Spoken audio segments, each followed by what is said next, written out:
Oops.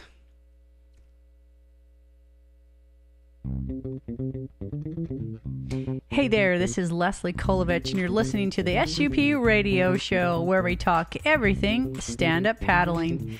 This session is brought to you by Precision Paddleboard, Fort Lauderdale's stand-up paddleboard shop, the right board for every rider.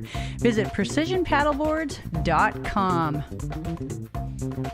In the house today, we've got Josh Vajda and a very special guest, Donnie Dumain of Victory Koredry. We're going to be wrapping up Surf Expo in Orlando, Florida 2012, and what a show it was. Hey guys, how you doing?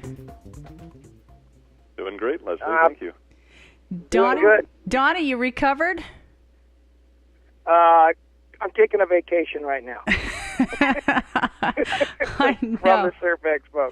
I know. I mean, what a show. I mean, we were just talking off air, you know, they were saying that the whole show itself was the largest in how many years?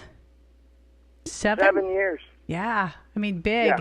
Very big. And for the SUP industry part of the show, 1/3 larger than last year, too. So we're still seeing the growth in the SUP that we predicted and we're seeing all the time. And an exciting kind of venue with all of the SUP industry people that, you know, we love. It's like a big family reunion, isn't it? Yeah. Yeah. I'd love to... Oh, I'm sorry, Leslie. No, go ahead. I was going to say, Josh, let's start with you and let's just get going with what our thoughts were about this whole experience we had out there in Orlando. Yeah, you know, I've had the good fortune to go to the last several surf expos, obviously for the business, and what I like seeing is the evolution of the products. Every surf expo, not only are there new vendors there or new producers there, but you can tell a little bit about the direction the industry is moving from the new boards that are being launched and the new designs that you're seeing on the showroom floor. And it was pretty evident that the manufacturers had been listening to consumers and paying attention to where the growth in the business is. And you saw a lot of the 2012 model lines starting to introduce the touring boards. And trying to appeal to those who will never be surfing in the traditional sense. Yep. And also we were seeing race-style boards, but not necessarily being a 12.6 board. You're seeing they're calling them trainers or something. You know, we're at like about 11 feet, but the same kind of shape as a race board for people who want that feel, you know, but, you know, are not going to be that racer, but just want the feel. You know what I mean? Yeah, it's a good point. When I was talking about touring boards, that's kind of where I was going. It's that displacement nose and planing hull, and but they don't necessarily have to be race boards and the traditional sizes. Yep, exactly. And Donnie, you get around at Surf Expo. I mean, whenever I know it's like, you know, first I saw you came out on a big kahuna, big stick, you know, skateboard thing, you know, and just tooling around the whole place on that. And so let's talk a little bit about, you know, as you're making your rounds, what did you see? A lot of new manufacturers and the clothing line industry. Saw a lot of them. You know, the Kahuna Big Stick, like you said, for land paddling. A lot of, like, the inflatable boards that are coming out now for the rivers. 2 manufacturers I saw that were carrying those, and they were really nice to look at. Yeah, yeah, I absolutely agree with you. People are getting more into, you know, building those really durable boards. And there was like, I know Starboard has an inflatable, Boga has an inflatable. Who else? I mean, there's several different people that, Hobie has an inflatable. That seems to be a trend there, doesn't it? A big trend. It's starting to pick up more and more. Each show we see it. The board companies are starting to manufacture those. So right, and so we had a couple of new growing sport. Yeah, most definitely. We had a couple of new boards that were there for the first time. Did you see what I'm talking about? Did you see there's some new people in the whole scene this year? Yeah, a lot of new companies. A lot of newer companies. I couldn't give names offhand right now, but there's at least 3 new companies that I like Panga Surf, I think was one of the ones that joined us this time. I think I remember seeing them out there last year, but just a very small little showing. But they really came out with a good line this year. More than a couple of boards. Seems like they have this big fitness board. That's another big thing, too, that we're seeing more of is fitness boards, yoga boards. Panga actually had this fitness board that they were putting on those Indo balls, and you actually get on it and you balance, and you really can get a good workout just on that board on land. Yep. Yeah, and I think other manufacturers who were out there for the first time, I know I spoke with MHL, the guys from Puerto Rico, who do custom work and some really innovative designs. They even had a kite board out there that was a hydrofoil. Wow. That Nick had been designing for a couple of years. Oh, I saw that board. Yeah, isn't that insane? Yeah, I mean... That's a beautiful board. Yeah, and then I think it was Boga boards, their first time at the Surf Expo as well. So there were a lot of first-timers out there. I know while we were there, Leslie, you and I went around and did a few videos as well.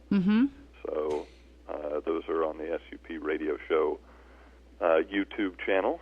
That's right. People can go hear about those first-time visitors to the show as well. For sure. And I also did some video with a guy named Sam Root of saltyshores.com. He has like the largest fly fishing blog in the state of Florida.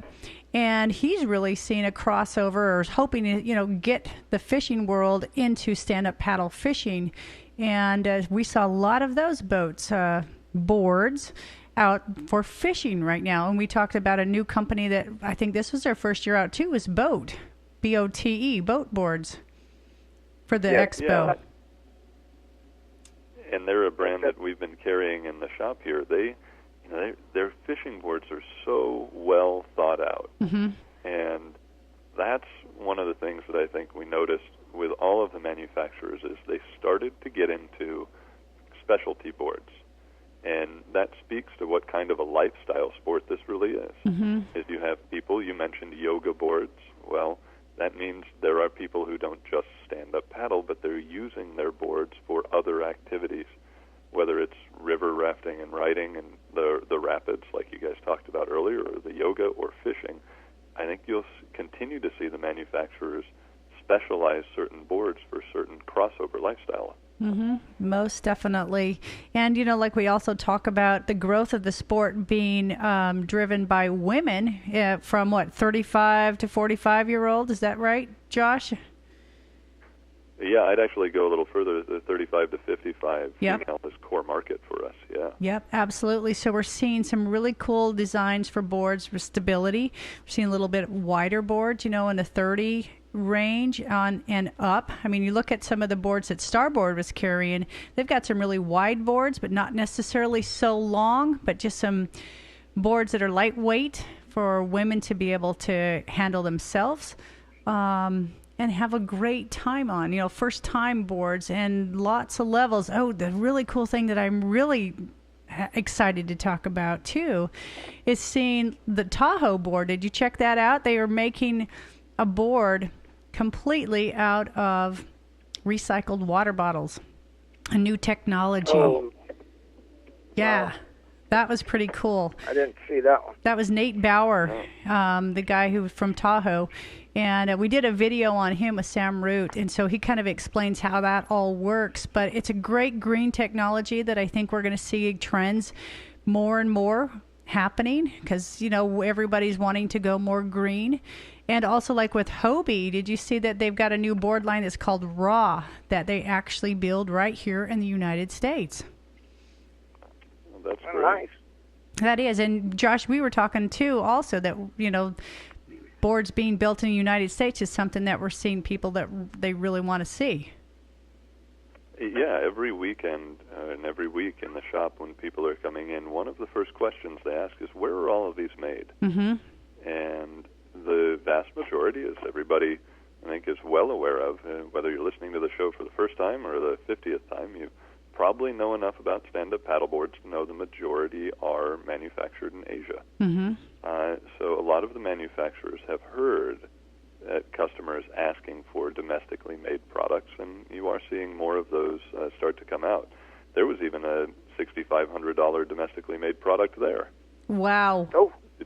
Did you guys see the board? No. Well, no. I don't think I did. Did I? The Puma board for Laird. Oh. Okay.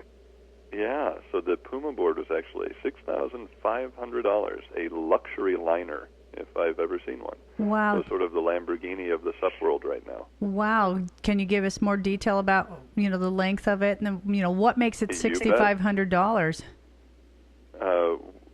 Well, I think that they'd probably have a better answer for it than I would, but I will say it's 12.6, it bears Laird's name, and it's also built by a world-famous yacht designer who builds America's Cup racing yachts, the Volvo racing yachts. Oh, and man. so it was designed and inspired by those same racing yachts, the sailing vessels. Oh, wow. And it's a hollow 12.6. It's very thick. I saw it down at the Orange Bowl, and a few people had a chance to ride on it. I would, without having my measuring tape out, say it was at least 8 inches thick at most points of the board. Wow. It actually was very intriguing. It had twin fins. Huh. So instead of the single skeg that you see in most race-style or touring-style boards, it had a pair of fins in the tail separated probably 18 to 22 inches. So very wide and flat tail like you'd see on some of the other race boat-in styled boards. And it so it's just very intriguing to see and an interesting design, very different from a lot of the other traditional styles that you'd see out there. And I think that's one of the reasons why they were demanding a premium for it. It was a hollow board. It was very high-end material, so very high-end carbon fibers, and designed with an awful lot of technology behind it. Wow, that's really cool to see. I can't wait to wouldn't that be awesome to be able to have a chance to ride it? Man, like to hear what people say who got to ride it. That would be good. Did it actually race in the Orange Bowl? Yes, it did race in the Orange Bowl. The representative from Puma was out there, and he took the board out and did race it. I don't have its place information. I honestly don't recall all of his information in front of me, but I do know he was out there racing it. Nice. Very How'd cool. it look in the water? It's beautiful. It's very, because of the volume, it certainly stands out. It sits much higher in the water than most of the boards that were out there, so it was pretty easy to pick out. And they use that really cool custom VersaTrack. Right. So like you see on the SupLove boards, where they're all custom, all the custom look VersaTrack grip. Right. They did the same thing on the Puma board, but with a large octopus. So it was very graphically intensive. Oh, nice. Nice. Very cool. Yeah. Well, Donnie, we know that you're in the apparel side of the stand-up paddle world, and tell us what you saw, because we already know you guys, Victory Core, have a really cool product as well. And in the apparel side of stand-up, you said you were seeing more apparel out there for stand-up paddling. Yeah, a new company out of San Clemente called Costa. They have a similar repellent that we do, the Victory Koredry. Theirs made here in the United States too. But it was more and more others like Quicksilver and all them trying to follow in the footsteps of Victory Koredry. So I mean, there are a lot of companies out there that are getting the UP50 to protect these people from the sun, right? Like we do the Victory Koredry. Absolutely, and we're so seeing there's a few out there. Yeah, and one thing too, I was noticing that I'm gonna make a difference in right now is that we need to have more women's apparel in SUP. I mean, we could find men's stuff all day long, and I appreciate you guys who are carrying stuff, but we need more women's apparel out there, and I really try and make that happen. Yeah. They're out there. They're coming. You'll see them more. Yeah, we will as everything grows. And gosh, they got to be hearing us because of our statistics. The growth is women 35 to 55 years old. We need apparel. I'm saying that Well, loud. I thought there was a research that they did, and it's like 40% of the subbers are women. Yeah. So that's growing each year. Yep, absolutely. So So, hey, Josh, anything Yeah. else that we were seeing? We're seeing more gear kind of things for the SUP world. We know we're looking at the hydration packs. We saw the pack that, Candace wears right now, and I actually got to try that pack on. It is super lightweight. It's just like having a little T-shirt on. I mean, it's just super lightweight. But I imagine when you get your liter of water in there, it's a little heavier, but no binding. Yeah, no binding. There's nothing that's running across the shoulders and across the shoulder blades, so it gives total freedom of movement. I think that was Best Pack, right? Yes, right. yeah, the Best Pack. Yeah. And Spy Belt was another one. You're seeing just an awful lot of the niche products, the support products for the sport, and I again think that's a very healthy development. It means that there's a market out there for it. Otherwise, people wouldn't be designing and investing their production dollars in that. That's right. Well, let's talk too about how Expo kind of was a great week, and then the Orange Bowl Paddle Championship ended it up that whole weekend up. And Sunday we went down to Miami and had a fantastic race, which I think it more than doubled from last year in amount of racers. It was like 200 paddlers in that race total. Yeah, there were over 200 paddlers this time. And for those who are familiar with Miami, it was the Bayside Marina, and Bayside sits down in the heart of downtown Miami, right next to the American Airlines Arena, where the Miami Heat play. And so it's a really vibrant area, and it's filled with shops and restaurants and, of course, the marina. And that marina is where they hosted the Orange Bowl Paddle Championship. And they put out prize money this year. I know, Leslie, you had a chance to announce the winners. I'll give you a chance to talk about that. But you and I have gone back and forth with people within the industry about prizes. Here was a charity race putting up $5,000 to the winning man and $5,000 to the winning woman on the 12-6 class. Yeah. So even split prize money, and big prize money at that. So you had some big names in the stand-up paddle world, and then you had a lot of the local and regional folks who had the opportunity to test themselves against some of the world's best paddle talent. Yeah. And just by pairing it up with Surf Expo and having it the same weekend, they really reached out to manufacturers and to the racers and all those who might be attending the Surf Expo event to increase the prestige and also the turnout and raise money for Big Brothers Big Sisters. Yeah, they sure did. They did a fine job with that too. I mean, we had so many industry people that probably may not have been able to make the trip because Surf Expo, like last year, I think Surf Expo was the week before. So if you were going to go to the paddle championship, you had to stay the whole entire week. Or was it vice versa? I remember I had 2 flights. No, they had to do that last year. It's a week. Yeah, so I think this worked out really good because a lot of the elite racers were there representing their board manufacturer that they race for. Then they just came on down to Miami and raced in it. So we had a really good showing of the finest, the world's best. Danny Ching, Candace Appleby, Heather Baus. We just had a slew. Jim Terrell. Larry Kane. I mean, we could go on, and of course our Florida people too did very well. Chris Steffen, 14-foot, first place, fantastic from Lauderdale. We love him. His hometown crowd. Yeah. And it was great to see that. When you see the podium and the guys and the girls are standing next to each other with equal pay. That was very exciting to see. Yeah, and it was such a friendly event. I mean, you had people who were out there as spectators who were hopping on the manufacturers' boards, and thanks to the manufacturers who did come down from Surf Expo. I know it is a ton of work to set up and to be at that show, and you put an awful lot into it, and then, let's drive another 3.5 or 4 hours down overnight and then wake up bright and early and set up at a race. Yeah. Doesn't sound like a whole lot of fun, but man, I know Jimmy Lewis was out there. They're a sponsor of the event. And Riviera showed up in great force. Yes. Everybody was out there demoing their boards and having a great time. Yeah, it was fun. It was meaningful to the charities. It was a ton of fun. And we saw a lot of young racers out there as that starts to spread down here as well. Yeah, we absolutely did, and it was very cool to see. And we had Candace Appleby and Anthony Vella that were doing that clinic for the Big Brothers and Big Sisters there.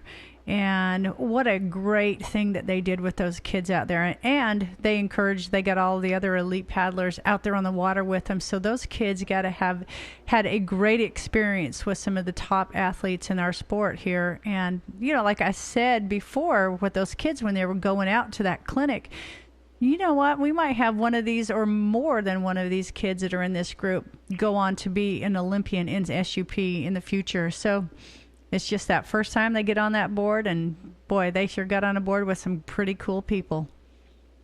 Yes, they did. It was a great stoke, great aloha. It was just awesome to be part of it. It really was. I tell you, my voice was completely gone by the end of the day. We were there at 8 a.m. and I got to Mary Ann's house by about 5:30 that night, and yeah. And everybody else, you know, that was Expo too, because, you know, it's hard to just go from, you know, Expo and then not go to a party, because there's like parties every single night at Expo. But I have to tell you, there was one night that we talked big, like we were going to really make it to that big party over at the Peabody. We got showered, dressed up, ready to go, and went, oh my gosh, we're so tired. Where's the nearest fast food place we can find? And in bed at 9:30. So, but it was a good time. Great seeing everybody. Any other thoughts, you guys, that you want to kind of wrap up the week? I mean, you guys both took some fantastic video and some great pictures that we're going to have here, you know, on the show too. And what are your thoughts? I've been really blabbing. You think I would be the one that's not talking? I'm talking a lot. Go ahead. Go ahead, Donnie. Oh, I'm just overhearing your conversation. No, and it was a great venue. Everyone had a smile on their face. Every booth was busy. It was one good time. Yeah. Lots of good connections made, I think. Yes. You know, a lot of people, a lot of store owners from all around the country. And we saw a lot of store people coming from the north. And Josh, I have to say, there was a lot of people from Florida that were just going to open up shops in Florida. And they were saying in Florida that they hadn't ever seen stand-up paddle in their areas. And they were going to be like the first shop in their area. And it's just like, wow. Right. I didn't know that was even true. The secret is out. I met a couple kayak companies. I met a couple kayak shops that are going over into stand-up paddling. So yeah, it's growing. So it really is. And the state of Florida is exploding with the sport because we have so much water around here. And, you know, the kayak companies are seeing, you know, the explosion, I think. This is my thought is, you know, all the water that Florida has to offer and all the venues, especially the sup fishing. I really think that that's going to be a big deal, especially in the state of Florida. So, right. Anyway, Absolutely. Anything else, Josh? Well, I need to make my way back there and do a road trip for you guys. Yes, you Come do. visit everyone. Donnie, we need to get you out on some of our water here. Yeah, I'd like to get some nice photos and do my Victory Koredry shirts out there. Yep, absolutely. You know? It's always fun talking with you, Donnie. Nice talking to you, Leslie. Yeah. Thank you for inviting me in. You got it. Thanks for all of your help. You know, if you don't know Donnie, I don't know why you don't know Donnie, because if you've been at any event, he's at every single thing, and he just makes you feel like long-lost family, you know, and you're just a good man. Appreciate your friendship. Thank you very much. You got it. I appreciate yours, too. Yeah. And Josh, it's always fun Josh, to hang out with you. Just nice meeting everyone.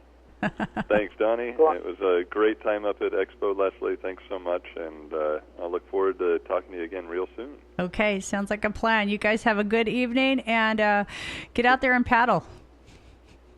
Thank you. All right, see you guys. Bye-bye. Bye-bye. Bye-bye. Bye. All right, everybody. Golly, Surf Expo. If you didn't catch our fever from that, it was happening. It's a great thing going on in the SUP world. Lots of new companies out there, innovation, and great race down there at Miami, the Orange Bowl Paddle Championship. Everybody get out there, have a fun time. Make sure you're listening to the show at supradioshow.com for this podcast and many more. Thanks, Precision Paddleboards, for sponsoring this show. Talk to you later, guys.